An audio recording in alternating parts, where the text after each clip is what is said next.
Iglesia, buenos días. ¿Qué tal? Qué gusto poder estar conectado de nuevo con ustedes después de un breve tiempo. El día de hoy vamos a meditar en un tema bastante interesante y es el tema acerca de la ley de Dios para hoy. Eh, la ley a veces es dejada de lado por muchos de nosotros, entendiendo bien que sí estamos bajo la gracia, pero es posible que nos vayamos al otro extremo y que pensemos que la ley no tiene nada que ver con nosotros. Y eso es algo que no es así. Y hoy vamos a ver brevemente sobre este tema. Pero vamos a leer Gálatas, acompáñame a Gálatas capítulo 3 versos 24, y luego vamos a orar. Y así dice la palabra del Señor. De manera que la ley ha venido a ser nuestro ayo para conducirnos a Cristo a fin de que seamos justificados por la fe. Bueno, eh, vemos en el texto que la ley es nuestro ayo. A veces algunos dicen, ¿qué es un ayo? Bueno, es una palabra antigua que significa que es nuestro guía. La ley es como nuestro profesor. La ley es nuestro maestro. Nos muestra el estado de nuestro corazón. La ley nos muestra el estado de nuestras sociedades y nos muestra cómo debemos ajustar nuestro corazón a la voluntad de Dios. No para que seamos salvos a través de esta ley, sino para que cumplamos la voluntad de Dios y nos vengamos arrepentidos ante Él para que por gracia, a través del sacrificio de Cristo, Él nos salve, cambie nuestro corazón y podamos nosotros redimir también las sociedades donde vivimos mientras estamos en esta tierra. Entonces, no hay ningún cristiano que no deba dejarse de preguntar esto. ¿Cómo se aplica la ley del Antiguo Testamento en mi vida? ¿O la ley del Antiguo Testamento es irrelevante para mí? ¿En algún sentido hay porciones de esta ley que yo pueda cumplir y otras no? ¿No? La necesidad de responder esta pregunta es urgente, en la medida de que hay una gran herejía que se está expandiendo hace mucho tiempo en nuestra cultura que se llama el antinomianismo. ¿Qué significa antinomianismo? Muy fácil. Antinomianismo significa anti-ley. Viene de una palabra que es anomos, que significa a, negación, nomos en griego, ley. Significa que es una persona que no quiere saber nada con la ley, que dice, yo ya estoy bajo la gracia, yo ya no estoy bajo la ley. Por tanto, esta persona simplemente desecha la ley de Dios, va hacia una gracia barata que no trae transformación, y esto es lo que trae problemas tanto en la sociedad como especialmente en la iglesia. A ver, algunos dicen, sí, pero en la Reforma se predicó la doctrina de la gracia. Nosotros somos una iglesia reformada que predica la doctrina de la gracia. Sí, la Reforma se fundó sobre la gracia y no sobre la ley. Sin embargo, los reformadores nunca rechazaron la ley de Dios, como Cristo no la rechazó. Juan Calvino, por ejemplo, escribió lo que se conoce como la triple función de la ley, para mostrar la importancia de la ley en la vida del cristiano. ¿Cuál es esa triple función? Vamos a observarla brevemente. Primero, hay una función, un propósito, una función. El propósito primero de la ley es ser un espejo. ¿Cómo así? Por ejemplo, por un lado, la ley de Dios refleja la perfecta justicia de Dios. Cuando entendemos la ley de Dios, vemos la perfecta justicia de Dios. La ley nos dice mucho sobre quién es Dios. Pero incluso más importante que esto, la ley ilumina nuestra realidad. La ley nos expone ante la realidad de quién es Dios y quiénes somos nosotros. O sea, la ley ilumina nuestro corazón y nos muestra que somos pecadores. Había un gran teólogo llamado San Agustín, Agustín, obispo de Hipona, y él dice, acá tengo la cita, dice, la ley nos ordena que luego de intentar hacer lo que ha sido ordenado y sintiendo así nuestra debilidad bajo la ley, podamos aprender a implorar la ayuda de la gracia. Bien, genial. Agustín es un hombre lleno de Espíritu Santo. La ley resalta nuestra debilidad para que busquemos la fuerza en Cristo. Entonces la ley actúa como un maestro duro que nos conduce a Cristo, como un ayo. El primer propósito es un espejo, entonces. Nos refleja a nosotros tales como somos y muestra a Dios tal como es. Un segundo propósito, una segunda función, era que la ley nos guarda del mal. Sí, la ley restringe la maldad del ser humano. La ley por sí misma no puede hacerte nacer de nuevo. La ley por sí misma no cambia los corazones del ser humano, pero puede, sin embargo, servir, ¿no?, para proteger a los santos de los injustos, a los justos de los injustos. Y en esto los reformadores también tenían este mismo propósito. Por ejemplo, otra vez te voy a citar a Juan Calvino. Él dice, para que aquellos que no aprecian para nada lo recto y lo justo, a no ser que sean obligados al menos por las acusaciones de la ley y el temor de las penas. La ley de Dios permite que haya en cierta medida un grado de justicia sobre esta tierra, hasta que el juicio final sea llevado a cabo. Incluso las leyes de los hombres. Si te das cuenta, todas las constituciones también hay códigos penales, hay códigos civiles que nos restringen, ¿no? Restringen la maldad del ser humano. Porque si no hubiera estas leyes que prohibieran matar, asesinar, estafar, todo el mundo haría lo que bien quisiera y eso sería peor que Sodoma y similar a Gomorra. Entonces, gracias a Dios que ha permitido que su ley en nuestros corazones, la ley moral, se plasme en muchas de nuestras constituciones que si bien están erradas y caídas, tienen leyes morales. El tercer propósito de la ley es revelar lo que le agrada a Dios. Es la tercera función. Es una ley que revela lo que le agrada a Dios, ¿no? Como hijos nacidos de nuevo. Entonces la ley a los cristianos ilumina sus mentes, nos ilumina sobre lo que le agrada a nuestro Padre. ¿A quién buscamos servir? En medio de nuestros errores, pues, porque somos imperfectos. Pero la ley nos ilumina. El cristiano debe estar feliz, debe deleitarse en la ley del mismo modo que Dios se deleita en su propia ley. Jesús decía en Juan 14, 15, capítulo 14, verso 15, si me amáis, guardad mis mandamientos, ¿no? Si tú dices que amas a Cristo, pero desechas su ley y vives en libertinaje y no te importa, y no estás creyendo en la gracia, estás creyendo en una gracia falsa, en una gracia que no transforma. Y la gracia de Dios transforma. Si no hay transformación, nunca naciste de nuevo. Entonces, si tú amas a Dios, amas su ley. O sea, guardas sus mandamientos, no es que los cumplas a la perfección, sino que los amas, los tienes en tu corazón, quieres cumplirlos. Y esta es la función más elevada, por decirlo así, de la ley. Servir como un instrumento para que el pueblo de Dios lo pueda honrar y glorificar. Entonces, cuando tú estudias la ley, el Antiguo Testamento y meditas, estás como que aprendiendo una escuela de justicia, aprendemos lo que le agrada a Dios y que aprendemos también temerosamente qué es lo que le ofende. La ley moral que Dios nos muestra en la Biblia nos compromete. Tú eres cristiano, entonces te comprometes, dices, esto tengo que hacerlo. No para salvarme, sino para evidenciar mi salvación, porque yo amo la ley de Dios. Hemos sido redimidos de la maldición de la ley, dicen algunos. Sí, esa de la parte condenatoria, porque ninguno de nosotros ha podido cumplir la ley moral, pero es aún nuestro deber obedecerla. Hemos sido justificados, no porque hayamos obedecido la ley, sino para que podamos ser obedientes a la ley. ¿Te das cuenta? No has sido justificado para que desobedezcas todo lo que puedas. Has sido justificado y tu corazón ha cambiado, ¿ves? Se supone, ¿no? Quitará tu corazón de piedra y pondrá un corazón de carne. Es para que obedezcas, ¿verdad? No ha dicho que te vas a quedar con el corazón de piedra. Va a cambiar. Entonces, Ezequiel 36 también dice, y haré que anden en mis caminos y que en mis estatutos se cumplan. Él lo hará, dice. Si tú dices que eres cristiano y que estás bajo la gracia y haces lo que te da la gana y en tu vida no hay ninguna disciplina, entonces Dios no está haciendo nada porque nunca naciste de nuevo, nunca te conoció. Entonces medita eso también. Entonces, si no se reconoce, o sea, si nosotros ahora vemos esto, ¿no? Apliquémoslo a la sociedad, por ejemplo, lo que acabamos de ver. Apliquémoslo a la sociedad. Si no se reconoce ninguna ley divina superior a las leyes incluso de los estados, por ejemplo, entonces la ley de los hombres quedaría como absoluta ante los ojos de los hombres. No hay ninguna barrera para que llegue algún día un totalitarismo. Entonces, hay que entender eso. O sea, todas las naciones necesitan de la ley de Dios. Necesitan de la ley de Dios. Bueno, gracias a Dios en los últimos años ha habido, bueno, podemos ver en las redes sociales bastante interés en el despertar de volver a conocer un poco realmente acerca de la ley de Dios y su aplicación en la sociedad, como lo hacían los primeros cristianos de los primeros siglos, como lo hacían los reformadores, los puritanos. Está volviendo este deseo de realmente estudiar la Biblia en su contexto completo y no solo enfocarnos en lo que es, sí, está bien, soteriología, o sea, en la doctrina de salvación, sino mientras estamos acá, ¿qué es lo que debemos hacer? ¿No? Entonces, tenemos que darle gracias a Dios por ese despertar en estos tiempos, ¿no?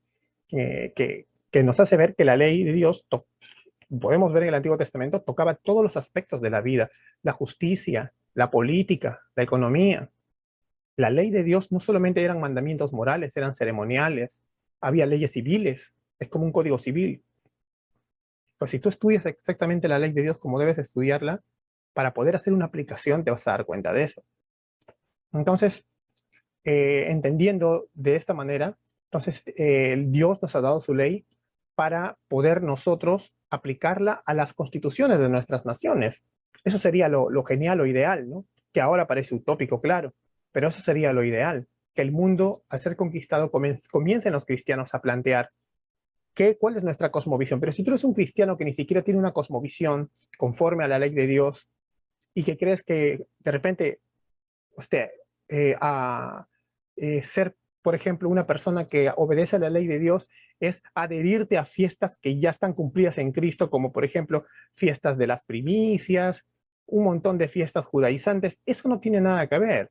Ese es un mal entendimiento. En lugar de ver lo profundo y lo grandioso, ver el panorama completo, lo que tú estás haciendo es tomando pequeñas cosas, sacarlas de contexto y meterte en una cultura anacrónica a la cual tú ya no perteneces. Pues entonces así debe ser. Nosotros tenemos un planteamiento distintivamente diferente a la cosmovisión anticristiana de este mundo, que por más que en su conciencia sepan que está mal matar, por eso en las constituciones de ellos también tienen ese tipo de leyes, en sus códigos civiles también, sus códigos penales, los mismos, muchos de ellos coinciden con la ley del Señor, no es realmente esa constitución o esos códigos basados o empapados de las escrituras realmente. Entonces, ¿cómo lo vemos en el Nuevo Testamento? Entonces, ¿cómo vemos cuando vemos el Antiguo Testamento, la ley de Dios, cómo lo vemos en el Nuevo? Vemos que hay una continuidad ética y política del Antiguo al Nuevo Testamento. Ahí hay una armonía, no es que el Antiguo Testamento con el Nuevo no tienen nada que ver. Si tú estudias las cartas paulinas, juaninas, está empapada de la ley de Dios aplicado al nuevo pacto. Entonces, entendemos esto de una manera clara, ¿no? Ahora, entendiendo esto, sabemos que entonces la ley es la forma en que Dios gobernaba. O sea, en el Antiguo Testamento vemos un sistema de gobierno político llamado teocracia. ¿Qué es teocracia? Fácil. Es una monarquía parlamentaria. O sea, Dios gobernaba a través de su ley, a su pueblo. Y esta ley era administrada por sus autoridades. ¿Qué autoridades? En la Biblia se le llama los jueces. Había un montón de tipos de jueces. Ellos administraban. Un gobierno limitado en sus funciones. Pocos impuestos, mucha libertad para el mercado, respeto por la propiedad privada según el contexto de la época. Entonces, si alguien vuelve a preguntar, ¿existe algún mejor estándar para medir la moral en nuestras naciones y nuestras vidas que las leyes que ya tenemos? Sí, la ley de Dios. Y los que no están de acuerdo con aceptar que la ley de Dios sea el modelo principal para digamos, para la moralidad civil y la justicia pública, tienen que entender que sustituirla con otro criterio de bien y mal sería poner otro estándar aparte de Dios. Porque hay muchos cristianos que no quieren aceptar la idea de que la ley sea el estándar que tenga que influencia a las cartas magnas de nuestras naciones actuales, de los estados con el formato actual. Pero hay que entender, las autoridades no pueden funcionar sin dirección ética, sin algún estándar de bien y mal. Y si ese estándar no es la ley revelada de Dios, entonces, ¿cuál va a ser? Para, para ellos lo que para Dios es bueno, para ellos va a ser malo, y lo que es malo para Dios va a ser bueno. O sea, hay que entender que vamos a caer como Sodoma y Gomorra si nosotros permitimos que la ley revelada de Dios no sea el estándar que guíen las naciones. Y cuando las leyes creadas por la razón autónoma de los seres humanos llegan a gobernar una nación, en vano entonces las autoridades que se nos llama a respetar llevan la espada, porque simplemente están representando un estándar errado. Nosotros debemos respetar que lleven la espada a los gobernantes cuando están gobernando conforme a la voluntad de Dios. Pero aquí la justicia ya se convierte en una máscara para cualquier cosa, para los intereses de ciertos grupos anticristianos.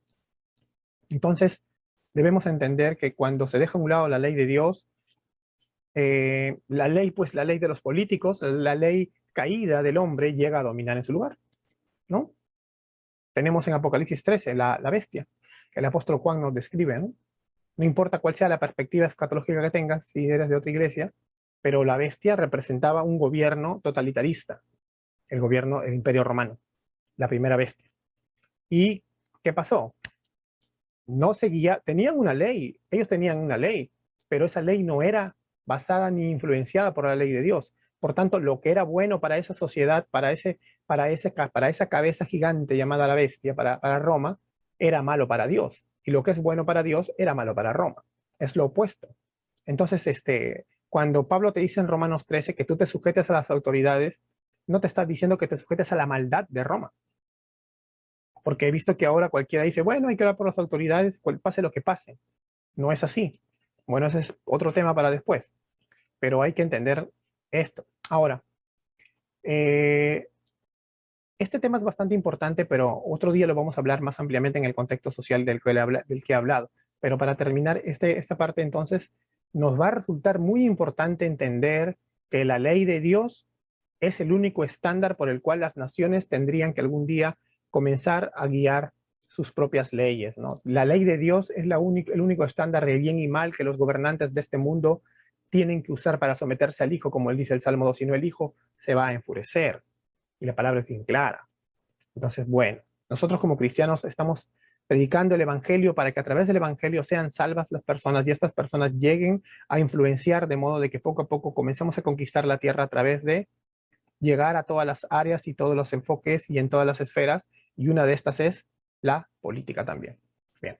Bueno, algunas aplicaciones prácticas también es que lo que les dije al principio. En Romanos capítulo 6 vamos a hablar primero de ese tema que les dije del antinomianismo. En Romanos capítulo 6, del 12 al 14, Pablo habla acerca de que estamos bajo la gracia y ya no bajo la ley. Pero antes advierte y les dice que ellos no deben presentar sus miembros como siervos del mal, sino como obedientes. La iglesia en la actualidad ha sido invadida por el antinomianismo porque puede estar, no importa si es calvinista, arminiano, semipelagiano, por todos lados está el antinomianismo. Y este antinomianismo, o sea, este libertinaje, debilita, rechaza y distorsiona la ley de Dios. O sea, la ley de Dios está siendo dejada de lado. ¿Por qué? Porque la descartan la ley de Dios, ¿no? Para guiar la iglesia y sus propias vidas, incluso después, como ya hablamos hace rato, las sociedades, a la manera que ellos quieren, porque todo está permitido, porque estoy bajo la gracia. Recuerdo que ha habido un montón de ejemplos de casos terribles que he visto, de hermanos que simplemente decían, bueno, pero ya Dios me ha salvado, ¿no? Entonces, no creo que me haga mal una caída, ¿no? O sea, cosas así de sinvergüenzas, así, abiertamente. Y el postre de estado de estas personas viene a ser peor que un endemoniado. Entonces, la verdad, debemos entender bien claro qué es la gracia bíblicamente y qué es la ley bíblicamente, porque si solamente te vas a dejar llevar por cosas superficiales, acerca de conceptos superficiales, te puede costar tu alma. Entonces se entiende eso, ¿no? Otro punto 2, que también estábamos viéndote primero, es que la ley era un espejo, ¿se acuerdan? Y bueno, es cierto. En Efesios capítulo 2, versos del 1 al 3, nos muestra que este espejo nos muestra que estamos como seres humanos muertos en nuestros delitos y pecados. Si en este momento tú no eres creyente y estás viendo este video, quiero que veas lo que dice la palabra en Efesios. Dice que estás muerto en tus delitos y pecados. Dice que estás arrastrado por la corriente de este mundo. Bien, dice que eres enemigo de Dios, que eres esclavo del príncipe de la potestad del aire, o sea, del mundo espiritual, quien es Satanás. Y que por naturaleza eres hijo de ira. ¿Qué es un hijo de ira? No es que naciste de la ira o de la bronca, no, no, no. Sino que un hijo de ira es que va directo hacia la condenación, porque la ira de Dios es su justicia sobre los que no se arrepintieron. Su justa y santa aplicación del castigo que se merecen todos los seres humanos. Ahora, tú puedes escapar de la ira venidera si te arrepientes a este momento de ser tú mismo y realmente te das cuenta que Cristo vino a vivir una vida perfecta que tú no podías vivir, a cumplir esa ley que tú y yo nunca hemos podido cumplir y que nunca podremos cumplir. Entonces, cuando Él va a la cruz, la ira de Dios que debería caer sobre ti, cayó sobre Cristo. Y Él resucita, porque al no haber pecado, la muerte no pudo con Él. Por eso Él resucita. Y resucita junto con aquellos que han de creer. Ahora, ¿tú has de creer? ¿Realmente el Espíritu Santo te está conmoviendo el corazón para que te des cuenta que has roto su ley y es justo que te condenen? Pues medítalo. La verdad, como el profeta en Isaías capítulo 6, verso 3, mira, él siendo ya un profeta.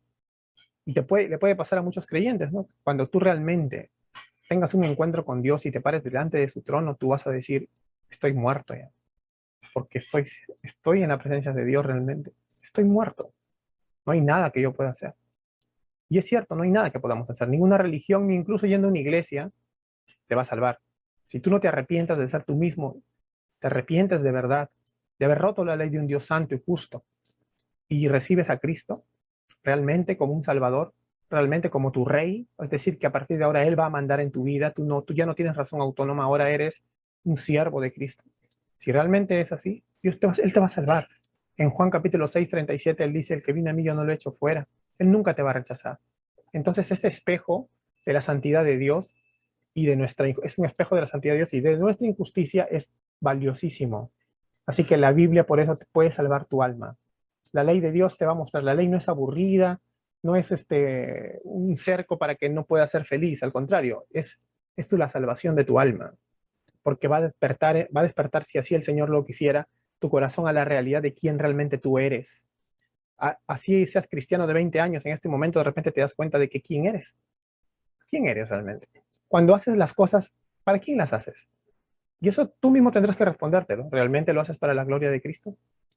¿Lo haces porque es tu protocolo cristiano, porque ya te acostumbraste y porque, bueno, ya soy salvo, tengo que hacerlo? ¿Es una carga para ti servir a Dios? ¿O lo haces con mucho cariño, te desesperas por servir? Piensa, piensa qué está habiendo en tu corazón.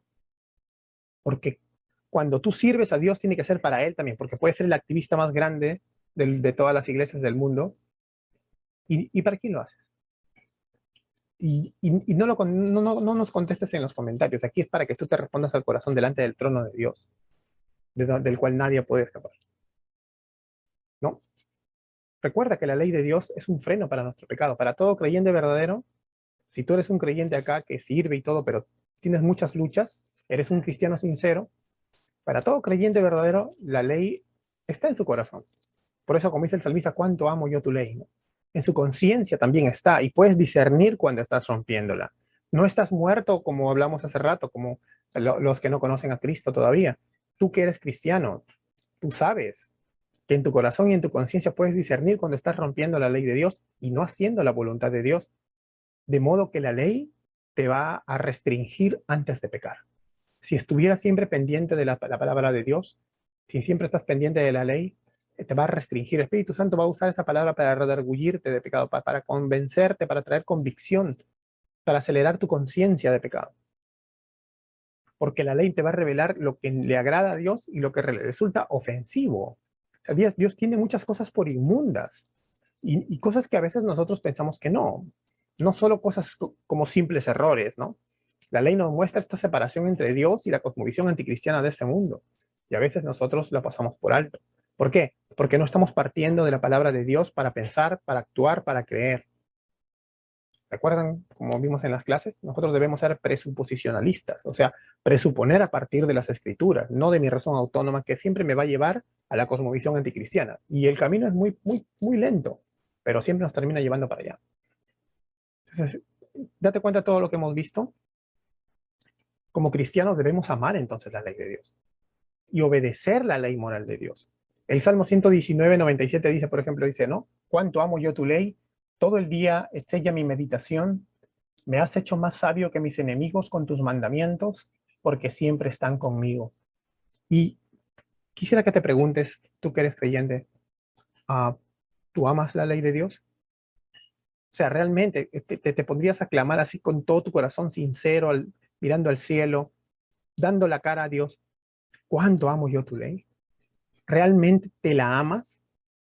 No te parece que, porque una cosa es que la ley te restrinja porque dices, está mal, pero no te gusta que la ley te corrija.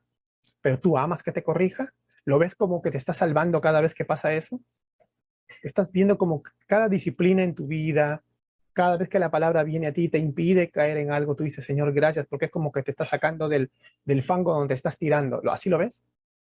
Ahora, otra pregunta es, ¿esa ley que tú amas, si dices amarla, es todo el día tu meditación? O sea, ¿realmente estás orando a la palabra, meditando la palabra, predicando la palabra, enseñando la palabra, escuchando y leyendo la palabra? O sea, todo el día es tu meditación. Pregúntate a ti mismo y respóndete. Si todo el día es tu meditación, de repente, y tú sabes que acá no te vamos a decir, no, de repente estás trabajando, de repente estás con tu familia, pero hasta en esos momentos realmente puedes ver, puede la ley de Dios, puede la palabra de Dios estar reflejando en tu corazón por todos lados, en todas las cosas que veas del mundo, porque cuando la palabra está en tu corazón, no importa que veas una cosa en la televisión, por de repente con tu familia estás ahí, o de repente estás estudiando un libro, estás leyendo, siempre vas a ver a Dios metido en todo. Porque nosotros no somos que hasta algunos cristianos incluso que dicen, no, y no lo metas a Dios en todo. ¿Cómo no lo voy a meter? Si Dios está en todo y todo está delante de Él. Entonces no es que yo lo meta, yo no puedo sacarlo más bien. Los que dicen eso, no metas a Dios en todo, no tienen una cosmovisión bíblica. Entonces, todo el día es ella tu meditación. Puedes clamar realmente que tu estudio de las escrituras es tan profundo que te ha hecho más sabio que tus enemigos. El salmista dice en el verso 98 del Salmo 119, me has hecho más sabio que mis enemigos con tus mandamientos, porque siempre están conmigo. Y ahí está la clave.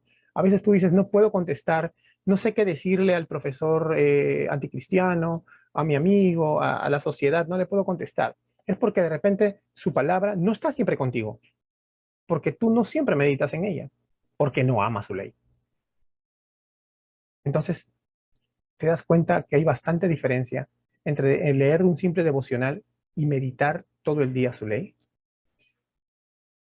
La ley de Dios, hermanos, entonces, está acá para terminar, para luchar contra el antinomianismo, para que sea un espejo de la santidad de Dios y de nuestra injusticia, para despertarnos y revelarnos nuestra necesidad de un Salvador, para que sea un freno contra el pecado que nos haga doler el corazón, para que nos revele lo que le agrada a Dios y lo que no le agrada a Dios, y para mostrarnos que nosotros debemos amar esa ley y obedecer la ley moral de Dios, de modo que algún día podamos aplicarlo a nuestra sociedad.